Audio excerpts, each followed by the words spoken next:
اور یا رسول اللہ رب جو فیصلے کر دے ہم اس پر راضی رہتے ہیں. حضور فرمانے لگے کعبے کے رب کی قسم تو واقعی ایماندار لوگ. اگر تم اللہ کے فیصلوں پہ راضی ہو، اگر تم نعمتوں پہ شاکر ہو، مصائب پر صابر، تو تم واقعی مومن ہو. تو یہ یاد رکھیں اچھی طریقے سے کہ ہمیشہ اپنے آپ کو اپنے رب کے فیصلوں پہ راضی رکھیں. ہمیشہ کوشش کریں.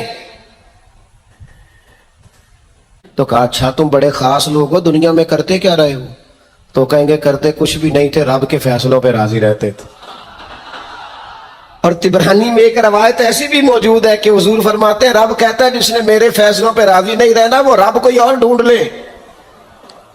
اگر تم میرے فیصلے پہ راضی ہی نہیں ہو، او بھائی میں اپنے ادارے کا سربراہ ہوں، جو میرا فیصلہ نہیں مانے گا وہ نکلے گا ادارے سے. میں اپنی جماعت اور تنظیم کے تعلق سے کوشش کروں گا کہ امیر کی اطاعت کا سبق دوں. اگر کوئی نظم و ضبط درست نہیں کرے گا، یہ ایک حال ہے یہاں کے جو مینجمنٹ کے کام ہے، معاملات ہیں، ایک سربراہ آپ نے بنایا ہوتا ہے. اب اس کی اگر بات نہیں مانے گا کوئی ورکر، کوئی کام کرنے والا، تو یقیناً وہ کہیں گے کہ میاں آپ بات نہیں مان رہے، تمہارا نظم و ضبط خراب ہوتا ہے. لہذا اگر آپ نے ہمارے نظم کے اندر نہیں رہنا تو آپ نکل جائیں. تو اللہ کے فیصلوں کو جو لوگ تسلیم نہیں کرتے، اللہ کے فیصلوں کو جو لوگ تسلیم نہیں کرتے، یقیناً وہ کمزور ہو جاتے. آج بڑے لوگ ہیں جو وظیفے پوچھتے ہیں اللہ کیسے راضی ہوگا. بتاؤ وظیفہ آپ کو. امام غزالی لکھتے ہیں کہ حضرت موسیٰ کلیم علیہ السلام نے اللہ کے حضور عرض کیا مالک میری قوم پوچھتی ہے تو کیسے راضی ہوگا، ہم تجھے راضی کرنا چاہتے ہیں تو کیسے راضی ہوگا. تو حضرت موسیٰ علیہ السلام سے رب کریم نے فرمایا ان سے جا کے کہہ دو کہ مجھ سے راضی ہو جائے، میں بھی ان سے راضی ہو جاؤں. یہ اپنے رب سے راضی رہیں، جو رب ان کے لیے فیصلہ کرے. وہ حضرت سفیان ثوری دعا مانگ رہے تھے نا، یا اللہ راضی ہو جا، یا اللہ راضی ہو جا، یا اللہ راضی ہو جا. تو حضرت رابعہ بصریہ رحمۃ اللہ علیہا بھی پردے کے پیچھے بیٹھی تھیں. تو جب انہوں نے بہت زیادہ اس دعا پر اصرار کیا نا، یا اللہ راضی ہو جا، تو پردے کے پیچھے سے بول پڑی، کہنے لگی سفیان اب کچھ اور نہ مانگے اللہ سے، آگے نہ چلے. جناب سفیان کہنے لگے میں دعا ہی کر رہا ہوں کہ یا اللہ تو راضی ہو جا.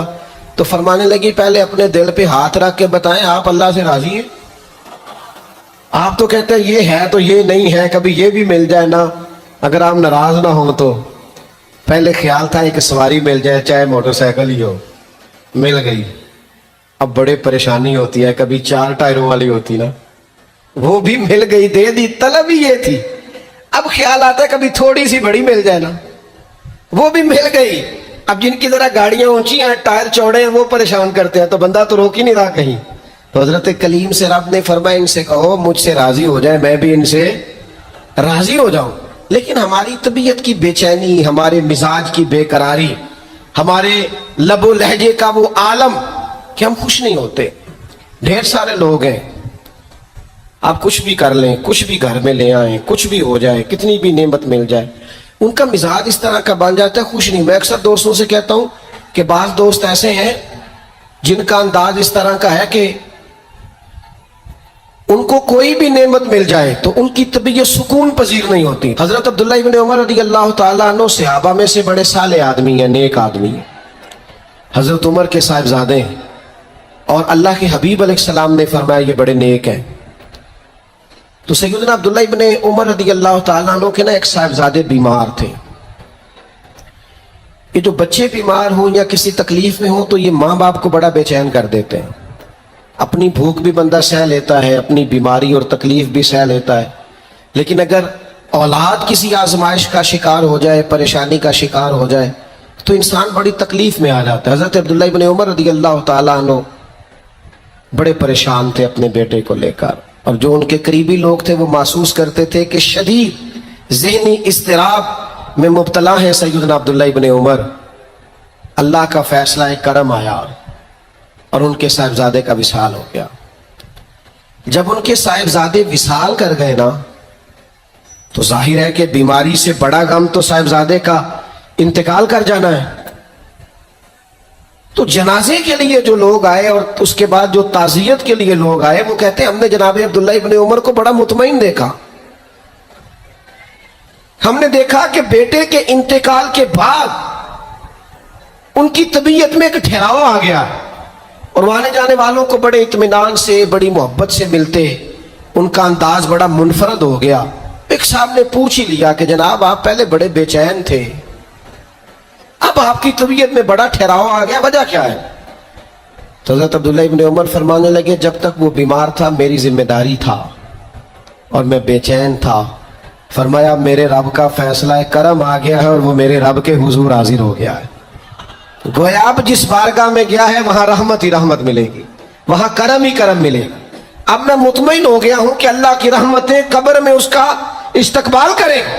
جب تک میری ڈیوٹی تھی تو میں پریشان تھا، بے چین تھا، بے قرار، اب تو حاضر بارگاہ ہو گیا اور میں اپنے رب کی رضا پہ راضی ہوں۔ جب تک اللہ نے چاہا بیٹا میرے پاس رہا، اور جب اللہ نے چاہا اللہ نے اسے اپنی بارگاہ میں بلا لیا۔ میرے بھائیو یاد رکھیے گا، ہمیشہ اس بات کو اپنے ذہن میں بٹھائیے گا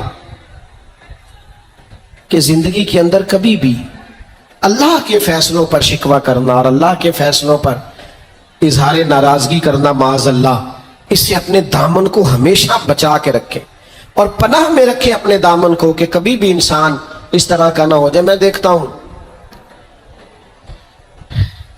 شدید بے چینی یہ ہمارے ماحول میں، اللہ تعالیٰ معاف فرمائے، جو لوگوں سے شدید ایک دوسرے سے ہماری طبیعتیں کھنچ جاتی ہیں اور تناؤ اور کھچاؤ پیدا ہو جاتا ہے، اور پھر لوگ ڈپریشن میں چلے جاتے ہیں، حتیٰ کہ بعض لوگ معاذ اللہ انتہائی قدم اٹھاتے ہیں، خودکشی کی طرف بڑھ جاتے ہیں۔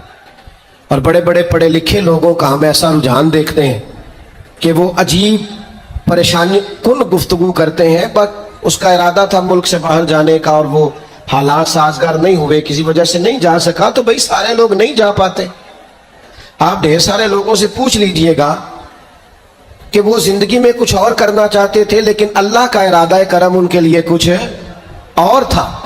اور یہ ایک ایسی اللہ کی توحید کی علامت ہے کہ مولا علی شیر خدا فرماتے میں نے اسی سے تو رب کو پہچانا ہے کہ جو میں کرنا چاہتا تھا وہ نہیں ہوا بلکہ وہ ہوا جو میرا رب چاہتا تھا۔ فرماتے میں نے کسی کام کے لیے سارے اسباب جمع کر لیے، جب نہیں ہوا تو میں سمجھ گیا یہ کرنا میرے اللہ نے۔ تو میرے عزیز، یہ تو اللہ کی بہت بڑی اس کے ہونے کی علامت ہے کہ آپ اس کی رضا پہ راضی رہیں۔ حضرت ابن وقاص رضی اللہ تعالیٰ عنہ بڑے مستجاب الدعوات تھے، جو دعا مانگتے تھے قبول ہو جاتی تھی، اللہ کا ان پر خاص انعام تھا۔ اور یہ بات بڑی مشہور ہو گئی، دور دور سے لوگ ان کے پاس دعائیں کرانے آتے، خود وہ نابینا تھے، بینائی نہیں تھی۔ تو کچھ لوگوں نے ان سے کہا کہ آپ اپنے لیے بھی دعا کر لیں، تو فرمانے لگے میرے رب نے بڑا عرصہ مجھے آنکھوں کا نور عطا کیا ہے، اب وہ لے گیا ہے تو میں اپنے رب کی رضا پہ راضی ہوں۔ اب اس میں ہوتا کیا ہے؟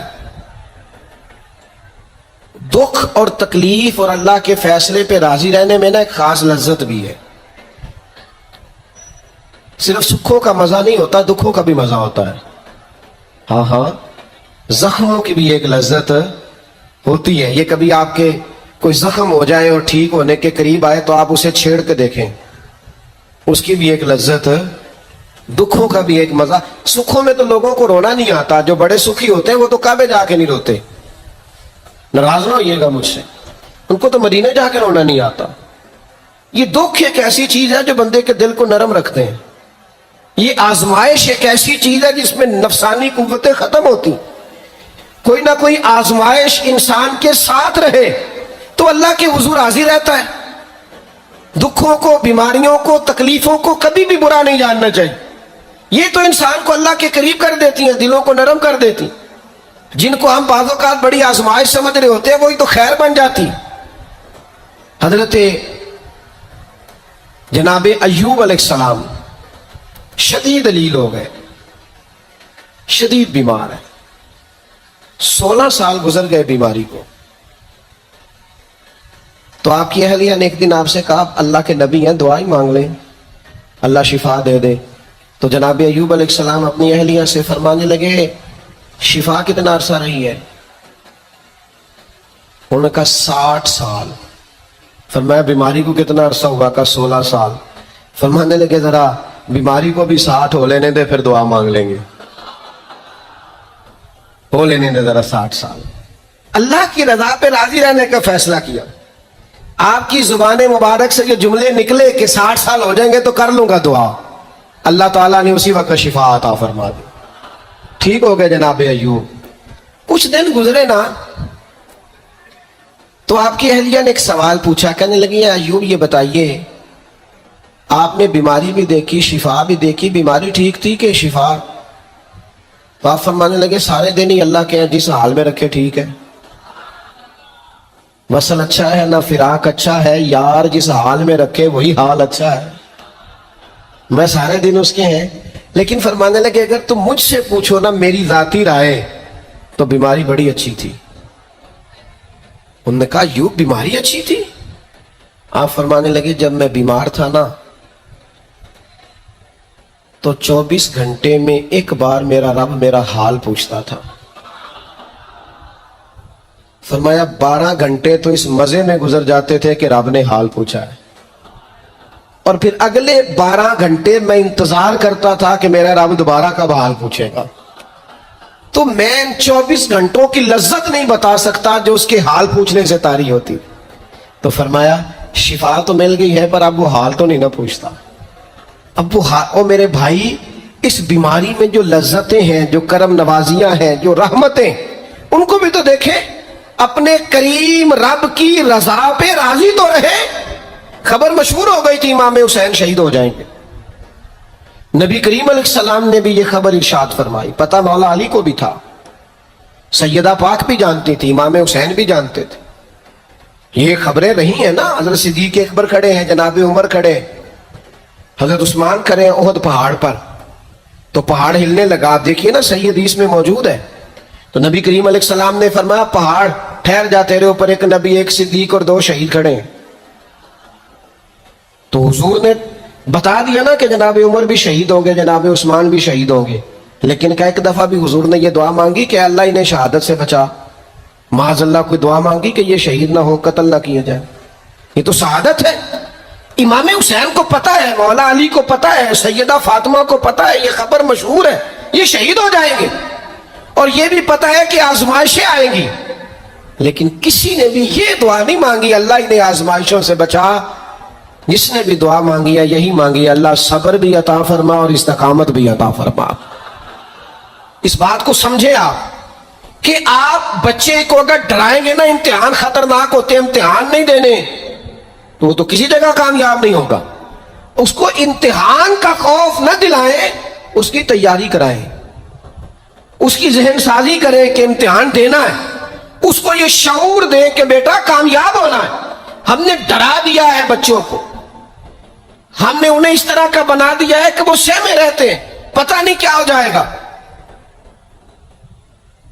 ہزاروں سینکڑوں لوگوں کو روز جی ٹی روڈ سے گزرنا پڑتا ہے، لاکھوں کروڑوں لوگ گزرتے ہوں گے، اللہ معاف کرے کو سب کا ایکسیڈنٹ تو نہیں نہ ہو جاتا۔ ہمارے مزاجوں میں مقام تسلیم و رضا نہیں ہے۔ یہ مومن دیانتدار کیوں ہوتے تھے؟ کروڑوں روپیہ ایک شخص کا سامنے پڑا ہے اور بندہ وہ ہے جس نے صبح سے کھانا نہیں کھایا، لیکن وہ کروڑوں روپے پہ نظر نہیں ڈالتا تھا۔ کیوں؟ کہ وہ اللہ کے فیصلے پہ راضی تھا، وہ کہتا تھا یہ چاہے کروڑوں ہے پر میرا نہیں ہے۔ آج لوگ لوگوں کا مال دے کے سازشیں نہیں کرتے، شرارتیں نہیں کرتے، لالچ نہیں پیدا کرتے، چوری ڈکیتی دھوکہ فریب فراڈ کیا کیا چالیں نہیں چلتے۔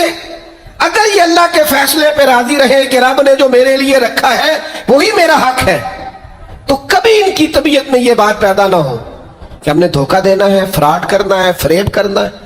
آپ مقام تسلیم و رضا پہ آ جائیں۔ ڈھیر سارے لوگ ہیں جو جہاں کھڑے ہیں وہاں راضی نہیں، سامنے والا انہیں بڑا خوش نظر آتا ہے، بڑا خوش کہ یار میں بڑی تکلیف میں ہوں، یہ فلانے شعبے والا بڑے سکون میں ہے۔ تو بھائی کبھی اس سے بھی تو پوچھ کے دیکھنا، اس سے پوچھ، وہ کہے گا جتنے کانٹوں پہ میں بیٹھا ہوں دوسرا ہے کوئی نہیں۔ ہم جو کام کر رہے ہوتے ہیں نا اس کام کا مزہ نہیں لیتے، ہمیں وہ کرنا ہے جو سامنے والا کر رہا ہے۔ بھائی آپ جو کر رہے ہیں اس کو مزہ لے کے کریں، مقام تسلیم و رضا پہ رہیں۔ وہ جو سامنے والا کر رہا ہے اللہ نے اس کی ڈیوٹی لگائی ہے، وہ کرے گا۔ اور یہی بات یہاں تک پہنچ جاتی ہے کہ ہمیں سب کا پتہ ہوتا ہے کون کیا کر رہا ہے، اپنا نہیں پتہ ہوتا، کیونکہ ہم وہ چاہتے ہیں جو ہمارا حق نہیں، اس طرف بڑھتے ہیں جو ہمارا نصیبہ نہیں۔ تو اچھی طرح اس بات کو اپنے ذہن میں بٹھائیں کہ اللہ کے فیصلوں پہ راضی رہنا، اللہ کی رضا پہ راضی رہنا، اپنے رب سے ہر وقت راضی رہنا، یہ بندہ مومن کی شان ہے۔ اگر اللہ کے فیصلوں پہ راضی رہو گے نا تو زندگی میں اتنا سکون آ جائے گا، اتنا اطمینان آ جائے گا، لہجوں میں اتنا ٹھہراؤ آ جائے گا، آپ کو محسوس ہوگا کہ آپ کی شخصیت سنجیدہ ہو گئی ہے، وزادار ہو گئی ہے، آپ کے مزاج کے اندر ایک اللہ تعالیٰ نے خاص کمالات رکھ دیے۔ لیکن اگر آپ یہ نہیں کریں گے، اللہ کے فیصلوں پہ راضی نہیں رہیں گے، تو پھر آپ نتیجہ اس کا دیکھ لیجئے گا، ہر وقت کی بے چینی، بے قراری، الجھاؤ اور طبیعت کے اندر اضطراب یہ آپ کو بے چین رکھے گا۔ ہم اپنی زندگی میں اگر تھوڑا سا یہ والا فیصلہ لے آئیں، آپ دیکھیں نا، انداز دیکھیں، 14 لوگ شہید ہو گئے تھے بدر میں، ان میں سے تو کوئی کسی صوبے کا گورنر نہیں بنا، انہوں نے تو مکہ کو فتح ہوتے نہیں دیکھا، انہوں نے تو روم کو، یمن کو، شام کو فتح ہوتے نہیں دیکھا۔ لیکن یاد رکھیے گا، ان 14 لوگوں کا خون بنیاد بنا تھا کہ اللہ نے اسلام کو طاقتیں اور قوتیں عطا فرمائے۔ وہ اللہ کے فیصلوں پہ راضی تھے کہ ہم نے یہاں جان دینی ہے، انہوں نے پیش کی۔ بعد میں عروج آیا، کمال آیا، اذا جاء نصر اللہ والفتح، اللہ نے مدد کی، فتح آ گئی۔ لیکن ان لوگوں نے اس وقت یہ فیصلہ کیا کہ ہمیں اللہ کی رضا کے لیے ڈٹنا ہے، کھڑے ہونا ہے۔ تو سب لوگ، میں اکثر کہتا ہوں، یہ تحریک ختم نبوت اور لوگ کلام کرتے ہیں تو قائدین کا، علماء کا نام لیتے ہیں، میں کہتا ہوں بالکل ٹھیک ہے، ان لوگوں نے بڑی خدمات سر انجام دی، لیکن جو ان کے پیچھے لوگ تھے، جو کوششیں کرتے رہے، جو عوامی طاقت تھی، ان سب کی ہمتیں بھی شامل ہیں۔ میں الحمدللہ آیا ہوں یہاں اور سیدھا آ کے بیان کر کے نکل کے جا رہا ہوں، تو یہ سارا کچھ میری کاوش نہیں ہے، یہ تو جو لوگ آدھی رات کو سڑک پہ پوسٹر لگاتے رہے، دن کو یہاں آتے رہے، رات جاگتے رہے، محنت کرتے رہے، پریشان ہوتے رہے، الجھتے رہے، یہ تو ان لوگوں کی کاوش، یہ ان لوگوں کا کمال ہے۔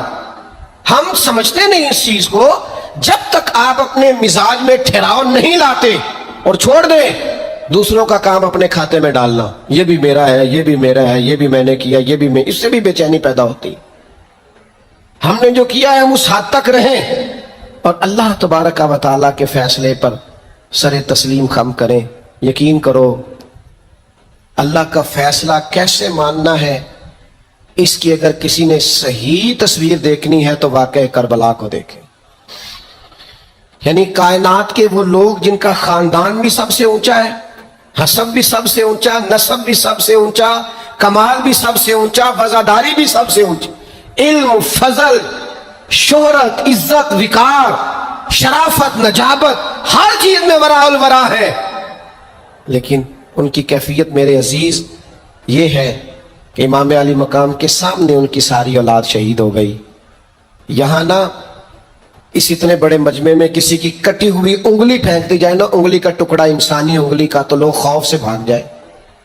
ہم باتیں سن لیتے ہیں، کر لیتے ہیں، ہم سمجھتے نہیں کہ یہ کتنا عجیب منظر ہے۔ آپ یہ بات سمجھ سکتے ہیں کہ حضرت عباس کے بازو کٹے، پورے پورے بازو کاٹ ڈالے گئے تو کیسا منظر ہوگا؟ اور امام حسین کا سر کاٹ کے نیزے پہ لگا دیا گیا، باقی جسم اتھر کربلا میں پڑا ہے، اور سر بھیج دیا گیا دمشق میں، تو کیسی منظر کشی ہوگی۔ لیکن امام حسین سے لے کر جناب زینب تک، اور امام حسین سے لے کر امام زین العابدین تک، آپ کو جو بندہ بھی ملے گا رب کی رضا پہ راضی ملے گا، کسی جگہ وہ شکوہ کرتے نظر نہیں آتے۔ وہ سمجھتے ہیں یہ ہمارے رب کی مرضی، ہم اس پہ راضی ہیں، جب تک نانا کے کندھوں پہ تھے تب بھی راضی ہیں، اور جب گھوڑے کی پشت پہ ہیں تب بھی راضی ہیں، اور جب مدینے سے پردیسی ہو کے نکل رہے ہیں پھر بھی راضی ہیں، اور جب سر کاٹ کے نیزے پہ لگا دیے گئے ہیں تب بھی راضی ہیں۔ ہر حال میں اللہ کی رضا پہ راضی، اور